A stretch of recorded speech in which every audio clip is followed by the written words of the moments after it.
একটা সন্তান তার মাকে কবর থেকে উঠিয়ে নিয়ে ঘরের মধ্যে লেপ দিয়ে তোষক বিছিয়ে মাকে শুইয়ে রেখেছে। সন্তানটা মায়ের যে প্রাপ্য হক সেটা জীবদ্দশায় দিতে পারে না। ছেলেটার নাম সজীব। সে জীবদ্দশায় মা যখন হায়াতে ছিল তখন সে নেশাগ্রস্ত হতে হতে মাকে এত বেশি অত্যাচার করেছে, টর্চার করেছে, মা সইতে পারে নাই, আত্মহত্যা করে ফেলেছে। এলাকার সবাই মিলে মর্গে নেওয়া হলো, দেখলো যে আত্মহত্যা করে মারা গেছে। দাফন কাফন করা হলো। তো জানেন আসলে আত্মহত্যা করার পর, কাটা ছিঁড়ার পর তার কিছু থাকে না তেমন। তো এই মহিলাকে যখন কবরস্থ করা হয়েছে গুটগুটে অন্ধকার রাতের সময়, সন্তান গিয়ে ওই লাশটা উঠে আনছে, এনে কম্বল টম্বল দিয়ে মাকে ঢেকে রাখছে। মানসিকভাবে ছেলেটা ভারসাম্যহীন হয়ে গেছে নেশা করতে করতে। তো এরপরে এলাকাবাসী এসে দেখে যে কবর খালি। ঘরের দিকে গিয়ে দেখে দরজা বন্ধ, কিন্তু গন্ধ আসতেছে। লাশের দুর্গন্ধটা প্রচণ্ড দুর্গন্ধ।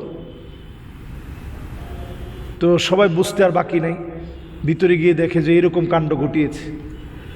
তো এলাকার লোকদেরকে সে হুমকি দিচ্ছিল যে সবাইকে মেরে ফেলবে। তার মামাকেও হুমকি দিছে যে মাকে কেন কবরে রাখলা। তা আমরা অনেক সন্তানই আছি, বাবা মার জীবদ্দশায় আমরা বাপ মাকে চিনি না। অনেকে মায়ের সঙ্গে আমরা ধমক দিয়ে কথা বলি, বাপের সঙ্গে ধমক দিয়ে কথা বলি, অন্যায় আচরণ করি, ঘাড় মোটা করে কথা বলি, মনে করি আমার তো বয়স হয়েছে, এখন কি আমার বাপ আমার সাথে পারবে, আমার মা আমার সাথে পারবে। মা বাপ শ্রদ্ধার এমন একটা জায়গায় বসা, কখনো তাদের সামনে আপনি বড় হবেন না, আপনি ছোটই থাকবেন, নিজের ছোটই রাখবেন। মা বাপের সামনে যত বেশি ছোট রাখতে পারবেন আল্লাহ আপনাকে তত বড় বানায় দিবে। ওয়াকফিদ লাহুমা জানাহা যুল্লি মিনার রাহমাহ, নিজের ঘাটটাকে মায়ের সামনে নিয়ে অবনমিত করে দিয়ে ছোট্ট আওয়াজে কথা বলেন।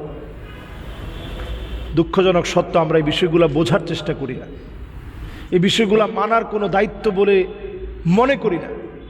এই বিষয়গুলো আমাদের প্রত্যেকের মানার চেষ্টা করা উচিত, মানার নিয়তে শোনা উচিত, প্রত্যেকটা লোকের মানার নিয়তে শোনা উচিত।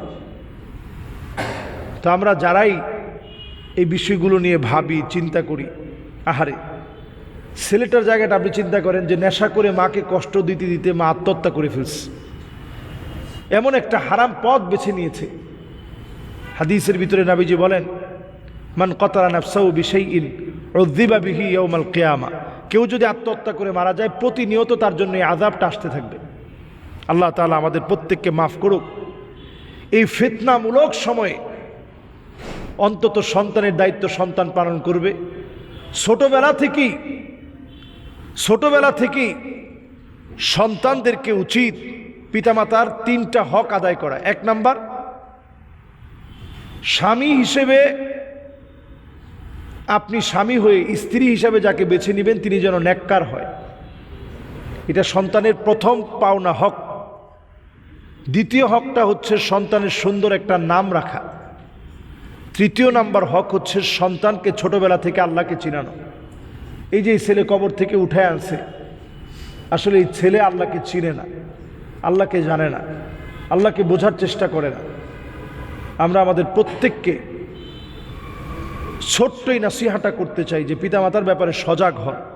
জীবনে যা প্রয়োজন আল্লাহর কাছে চান, পিতামাতার সাথে সুন্দর আচরণ করেন, আপনার ভাগ্য পরিবর্তন হবেই হবে ইনশাআল্লাহ।